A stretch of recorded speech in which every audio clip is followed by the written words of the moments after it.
Alright guys, part 4.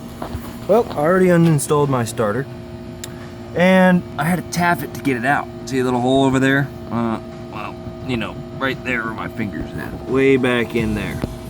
Okay, so, ignore it's not, you know, tightened down wired, right? But got the brake on. I put the old starter solenoid back in. And guess what? Oh no, it works. So I'm thinking, my starter, you know, and I've heard this before, when your starter starts going bad or has issues internally, it will start to, it'll stick.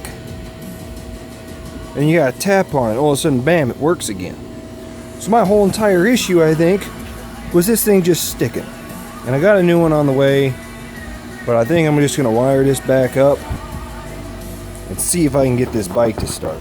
And if it does, great. But I'm still going to end up replacing this because I don't trust it. I'll probably tear it apart and see if I can clean it.